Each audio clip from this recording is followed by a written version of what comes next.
Hi, and thanks very much for joining me. I'm Dean the Vaping Biker, and today we're going to be looking at the Haar RTA. Let's get stuck into this one, shall we?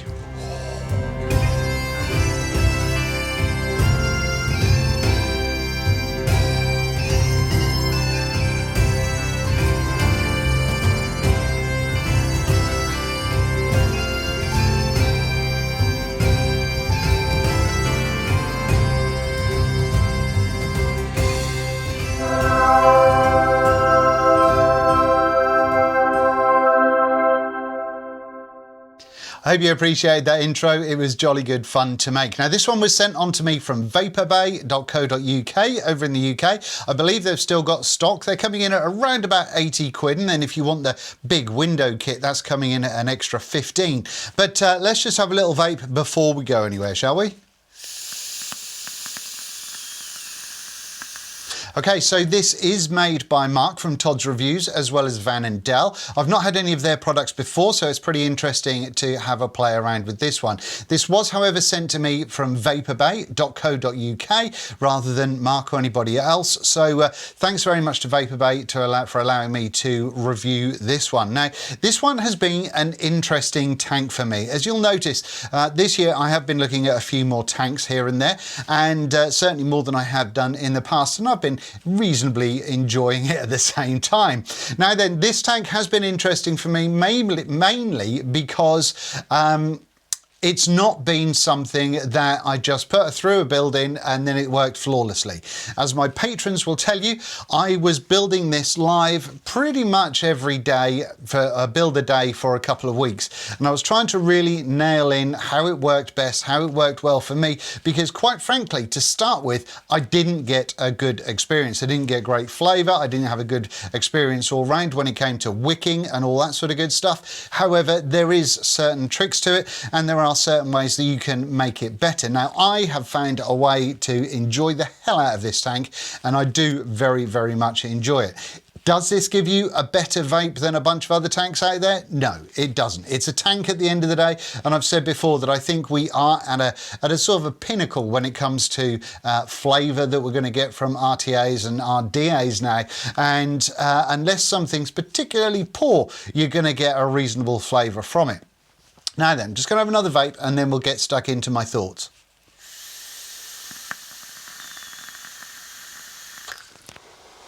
So this is 22mm wide, coming in at 40mm tall. It has got a 4ml capacity.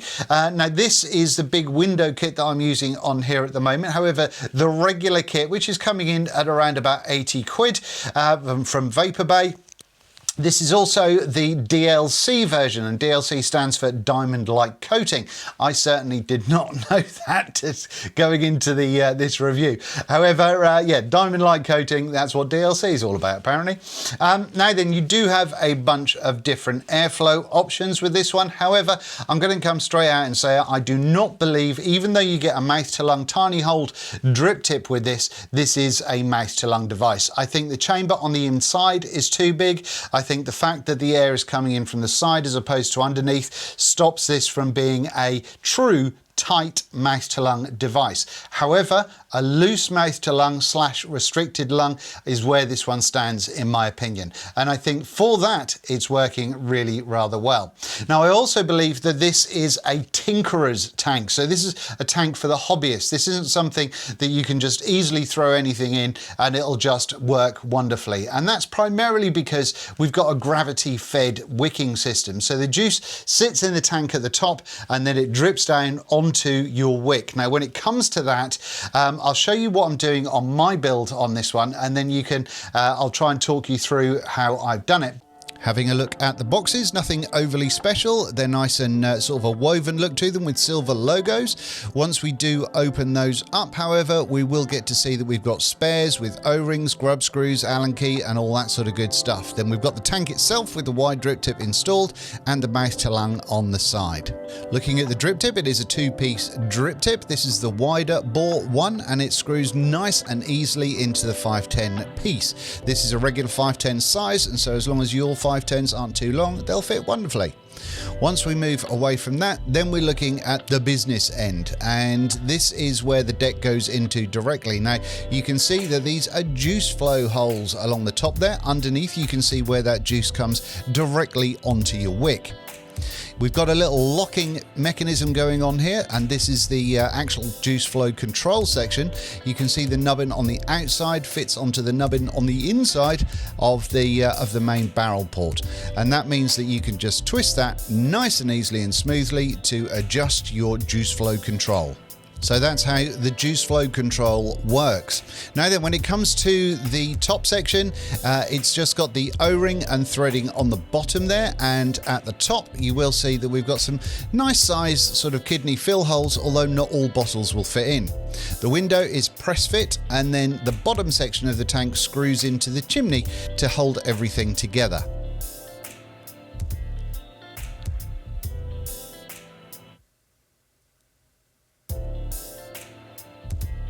The airflow control ring then goes on nicely as well, and you can see that we've got the large kidney shaped hole, and I use this to really kind of get an idea where the air holes on the body are, and that way I can try and line things up a little bit easier, because black on black is very difficult. When it comes to looking at the deck, it's nicely engraved on the bottom there, Haar 2020. That's not a serial number. That is the year it was released. The serial number is on the top. You will see that we've got a little nubbin poking out of the side of the deck, and that fits into the barrel, into those little sections right there. That makes sure that not only your juice is going into the right area, but also the air does as well.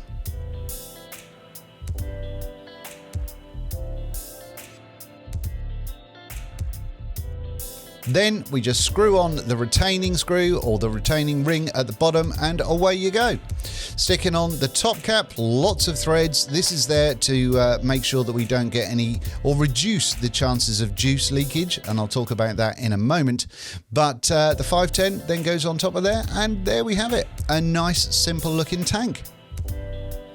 When it comes to the big window kit, it works in the same way as all the rest of it really. We've got the spares, but as you can see, we've got a big window. All you've got to do is unscrew the top section of the tank, replace it with the big window kit,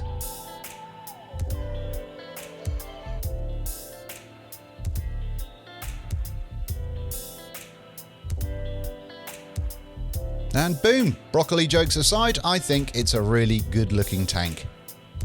Now then, let's look at the deck and getting a build in there. It is 2-post. You do have to wrap your coils anti-clockwise to get the legs in the right position, and I'm going to be using a single core Clapton 26 gauge Canthel on the inside, 36 on the outside, wrapped over a 3mm piece.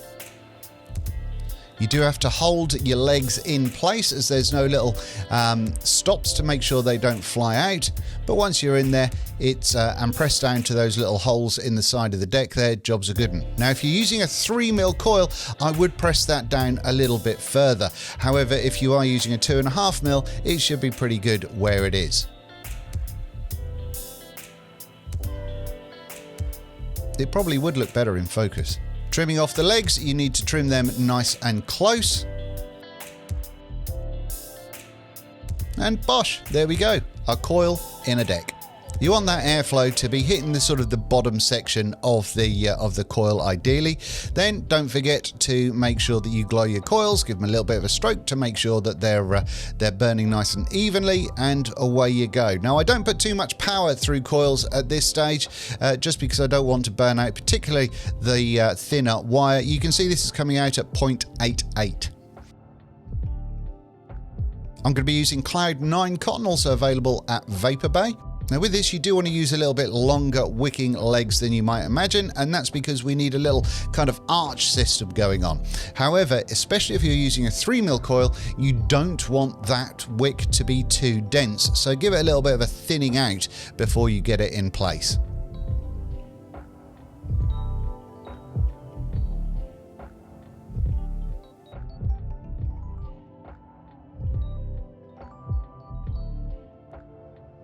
Snipping off the legs and just cutting off the top of the tails, once again making it less dense and easy to suck up juice.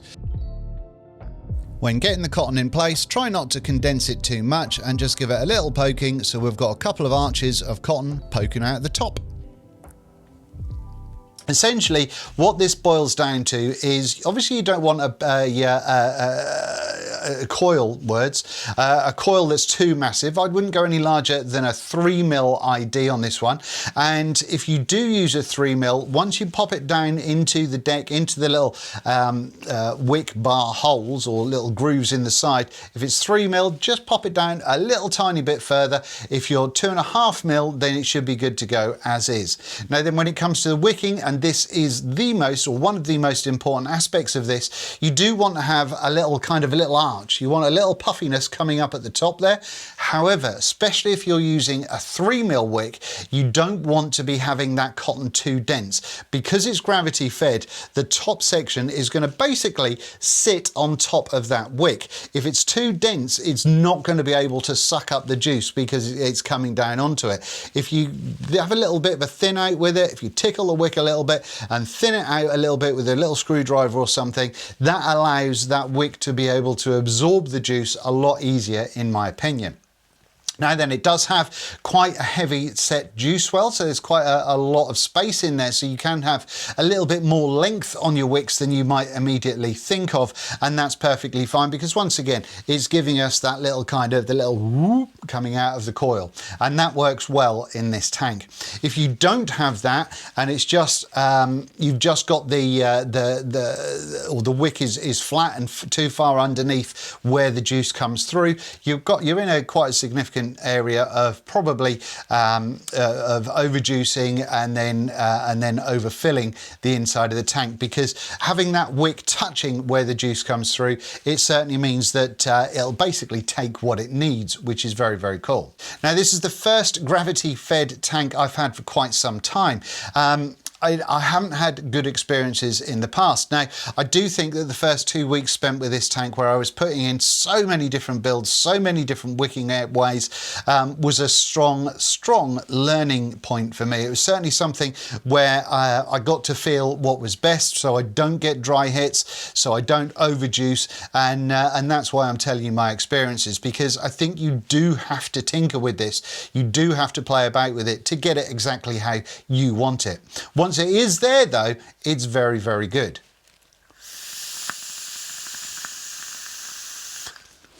Now then, mine is the updated deck, and they updated it by adding an extra O-ring because people weren't wicking it correctly, or because people were just having a hard time, like I did to start with, in getting the wicking right on this one. Apparently, juice was able to come out and go down the side of the deck there.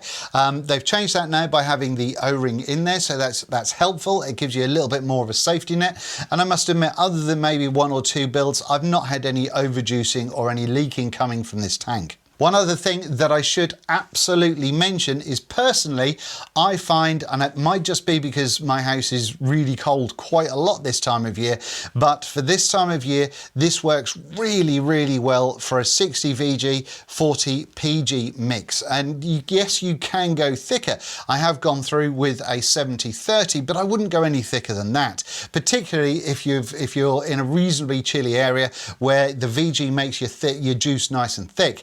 60-40 for this works really well for the winter for me. Once things start warming up, then I might be going back to a 70-30, but I've made juice specifically for this tank and for that reason. A couple of other things that I do like about this tank is the fact that you have got the juice flow control. So when you do take the top off the tank to fill it, you're automatically turning it anti-clockwise. That locks off your juice flow, so you're not going to have any problems. Then you take your drip tip off, and the reason you take your drip tip off is because it's attached to the inner tube. So once you take off your filling top cap, which is a bunch of threads, and I'll tell you why in a moment, you can see that in the top there, that's where your drip tip goes. So it can be frustrating for some people to have to take the drip tip off and then take the top cap off, but it's one of those things. Now then, when it comes to those threads, you will feel, because they are quite fine, that you are screwing that on a bunch. And that's mainly because what they wanted to do is reduce the chances of having it able to leak. I've got a little bit coming out of the top there where I've screwed that on. And that's because there is a rubber washer underneath the top cap. When you press that down, it does compress that, and that can come out of the threads a little bit. But once you've cleaned that up, you're not going to have any leaking. Now then, I was saying about the amount of threads. The reason they are there is because it's letting the air escape from the top of the tank after you filled it a lot slower than if you had a push and a click, or like a 2 revolutions and you're done kind of situation. Because when you do that, that really does push juice down into the tank. And a lot of you will have had that experience before, where you've filled up, you've put the top cap on, and you've flooded the deck. Now, in the past, we've got around that by doing things like tightening it up upside down, and you can do that if you want to. But for this, as long as you're screwing that down slowly, you're absolutely fine and dandy. Because that juice flow control, while it does do a fantastic job, it's not, it's not waterproof. It doesn't stop every single thing going through it. And if you're pushing juice through that, particularly if you're using a thinner juice, then you have got the possibility to flood that deck a little bit. That being said, those are the negatives that I can see on this tank, other than it's quite difficult to see what airflow you're on with the DLC version, because black on black on black means that you have to kind of try and figure out where you're going. Now, when it comes to the airflow control, I tend to open it full on Cyclops just so I can see where 3 of those holes are, and then I can just close it down or change spin the airflow ring, and it makes it a little bit easier for me to be able to find those airflow holes. Now, I've got 3 holes aside open at the moment.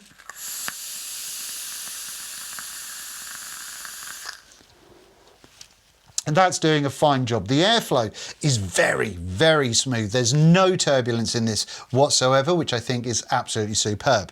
Now then, when we do take that airflow open through the Cyclops hole, it's only open on one side. Now, when we vape that, it is a little tiny bit tighter, but pretty much the same as swapping down those airflow holes to like 2 aside. And I don't really get why it's there, in all honesty. I don't really understand why we've got that big old Cyclops hole, because it doesn't do anything. It's a hole on the airflow ring only, and it doesn't relate to the holes that actually go through the deck. We've actually got 3 holes aside in that airflow ring to make that happen. So I think that's somewhat unnecessary, other than obviously giving you a hint and being able to let you find where the airflow holes are so you can sync them up a little bit easier. That's my opinion anyway. This to me is a restricted direct lung, even quite heavily restricted, but not so it's kind of loose mouthed lung. You can knock it down to be a loose mouthed lung, but for me it sings in that restricted direct lung area. It's a little bit tighter than I expected, but then again, when it came from Todd, or seeing as he was part of it, it's a little bit looser than I expected. That doesn't help you at all, but it's certainly not a cloud chucking tank. This is something for more of a gentleman's vape, or a relaxed casual vape when you're not wanting to cloud your face off. Obviously, this single coil works well with Claptons or with flat or round wire. I've had no problems with either of those. Personally, I think a single core Clapton does make it sing a little bit better. There's not really a lot else to tell you. It's something that you're going to, unless you're very, very lucky, you're going to have to put a bunch of builds in to get it where you want it to be. It's 80 quid, which is going to be way too much for some people, but at the same time, when you compare it with other tanks on the market, it's coming through pretty well. The fact that it is Van & Del means that you can rely on the quality, and the fact that Mr. Todd was part of the design of it, you can know that it is designed with the vapors in mind. However, this is made for how Todd and Sasha and Van & Del like to vape. This isn't thinking we're going to approach the broad market and try and give everybody everything. That doesn't happen, and to be quite honest with you, I'm okay with that. This isn't going to be for everybody, but once I got it singing, it's certainly something that I rather enjoy. The only other thing, the screw heads or the grub screw heads are very, very short, so be careful when you are unscrewing them from the deck, because they will pop out very easily, and because they're quite small, even though they've got, I think it's a 1.5 mil head on them, because they are quite short, they're easy to just sort of come out and lose. So just be aware of that one before you do it. As far as the vape quality though, the vape quality is very, very good. Once you do dial it into how you want to vape it, then it is actually very, very enjoyable, and certainly something that I'm pleased that I put in the extra time and effort to really kind of figure out how to make it sing. But yeah, other than 60-40 juice being the kind of the ideal sweet spot in the cooler weather, I think, for this tank, I've been really, really enjoying it. It's been a great little tank, and so thank you so much to vaperbay.co.uk for sending it on. They also do the Cloud9 cotton, which I also included in this build. If you've got any questions or if you've got any comments about the Haar, if you have one, then please do let me know. The only other thing, whilst I enjoy using the big window kit, it's certainly not essential. The small window kit means your small window is right at the bottom of that barrel anyway, so you're not going to sort of, unless you're not paying attention, you're not going to run out of juice without seeing it. So you can do that. It's nice to be able to have a tank where you can see the juice that's in there. And just because I'm clumsy and generally a nightmare that doesn't pay attention to things, that's why I'm using the big window kit. But that's it. So do let me know if you've got one in the comments down below, and I will speak to you very, very soon. Thanks very much for watching.